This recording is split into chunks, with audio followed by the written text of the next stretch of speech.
하나님의 말씀은 사무엘상 12장 16절에서 20절 말씀입니다. 너희는 이제 가만히 서서 여호와께서 너희 목전에서 행하시는 이 큰 일을 보라. 오늘은 밀베는 때가 아니냐. 내가 여호와께 아뢰리니 여호와께서 우레와 비를 보내사 너희가 왕을 구한 일 곧 여호와의 목전에서 범한 죄악이 큼을 너희에게 밝히 알게 하시리라. 이에 사무엘이 여호와께 아뢰매 여호와께서 그날에 우레와 비를 보내시니 모든 백성이 여호와와 사무엘을 크게 두려워하니라. 모든 백성이 사무엘에게 이르되 당신의 종들을 위하여 당신의 하나님 여호와께 기도하여 우리가 죽지 않게 하소서. 우리가 우리의 모든 죄의 왕을 구하는 악을 더하였나이다. 사무엘이 백성에게 이르되 두려워하지 말라. 너희가 과연 이 모든 악을 행하였으나 여호와를 따르는 데에서 돌아서지 말고 오직 너희의 마음을 다하여 여호와를 섬기라. 아멘.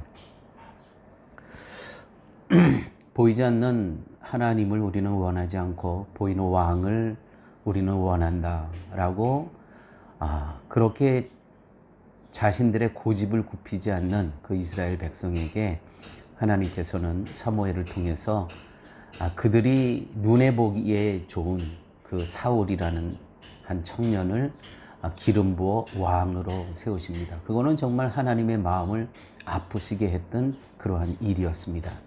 그 배경을 갖고 오늘 말씀 16절에서 18절 말씀 보면 너희는 이제 가만히 서서 여호와께서 너희 목전에서 행하시는 이 큰 일을 보라. 이 큰 일이라는 것은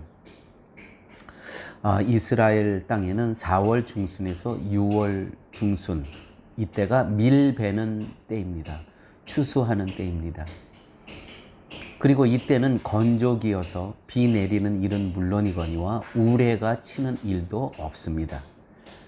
비가 내리지 않으므로 추수를 돕는 것이죠. 그런데 이때에 사무엘이 여호와께 기도해서 비가 내리게 함으로써 이스라엘의 죄를 알게 하시겠다는 겁니다. 추수 때에 비가 내림으로써 드러나는 이스라엘의 죄는 하나님의 살아계심을 의지하지 않았다는 것입니다. 왕이 있다 할지라도 비를 마음대로 멈추고 내리게 할 수 있겠습니까? 그런데 이스라엘은 하나님 대신에 눈에 보이는 왕을 의지한 결과 그 의지한 왕은 지금 4월 중순에서 6월 중순까지 비가 내리지 않아야 되는데 지금 하나님께서는 비가 내립니다. 그럼 보이는 왕은 이것을 비를 멈추게 해야 되는데 그럴 능력이 없다는 것이죠. 교회 여러분, 우리가 무엇을 소유하든 그것이 우리의 생명을 좌우할 수는 없습니다.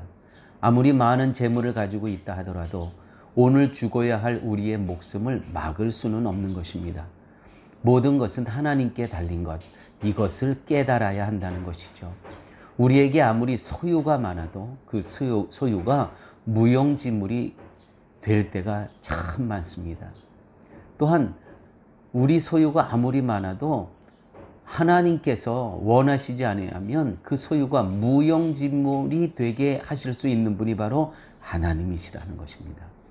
세계 제1의 부자라 하더라도 몸이 병들어 누워 있다면 재물이 무슨 소용이 있겠습니까? 재물을 쓰는 재미를 누리기 위해 원하는 사람과 그 재물을 하나님께 원하시는 곳에 흐르게 하는 사람이 있습니다. 여러분, 어느 쪽에 계십니까? 여러분 생각에 좋은 것이라고 생각하는 모든 것이 좋은 것일 수가 없으며 여러분이 나쁘다고 생각하는 모든 것이 나쁜 것일 수가 없음을 염두에 두시기 바랍니다. 그리고 하나님은 택한 자기 백성에게 해가 되는 것을 주시는 분이 아님을 믿으시기 바랍니다. 때로는 내가 불편해요. 이것이 없었으면 좋겠어요. 그러나 그것은 내 생각이고 하나님 보시기에는 나에게 그것이 꼭 있어야 된다는 것이죠. 가끔 병듭니다. 그런데 그 병이 정말 나에게는 유익한 것입니다. 그 병을 통해서 하나님을 더 의지하게 되고 십자가 앞으로 더 가까이 나아갈 수 있는 길이기 때문에 그런 것입니다. 신뢰란 바로 이런 것입니다. 어떤 경우에도 어떤 환경에도 하나님에 대한 신뢰가 흔들리지 마시기 바랍니다. 그것이 하나님을 기쁘시게 하는 것입니다.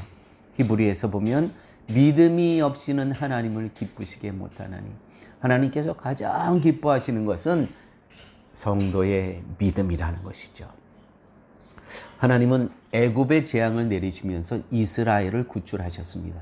그리고 홍해에서는 바다를 갈라지게 하는 기적을 일으키셔서 이스라엘을 구하셨습니다.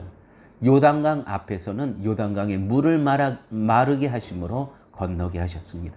그러면 우리에게는 무엇이 있습니까? 비록 놀라운 기적은 체험하지 못했다 하더라도 하나님이 사랑하는 독생자를 우리의 죄를 용서하기 위해서 이 땅에 보내셨다는 놀라운 사랑이 있다는 것이죠.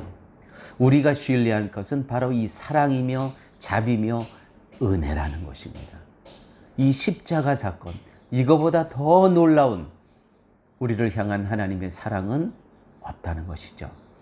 우리에게 가장 안전한 것은 재물이 아니라 하나님의 변하지 않는 사랑과 자비와 긍휼입니다.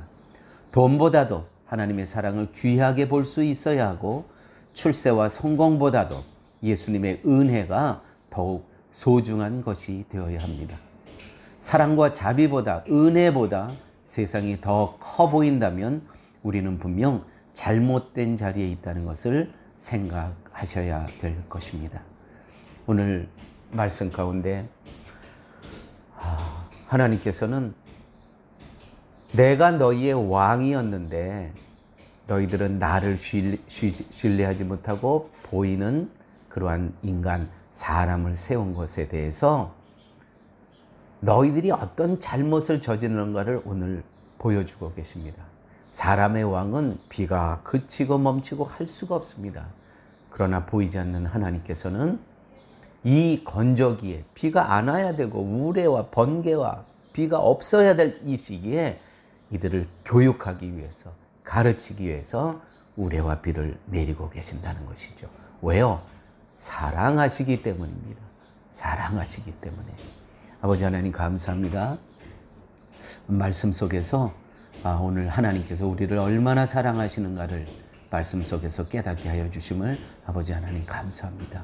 주신 말씀 붙잡고 오늘 나에게 겪고 있는 어떤 어려움, 나를 사랑해서 하나님께서 허락하여 주신 그러한 시간임을 기억하면서 모든 것을 감사하며 다시 보이지 않는 하나님을 신뢰하며 의지하며 살아갈 수 있도록 우리 주께서 함께하여 주시옵소서.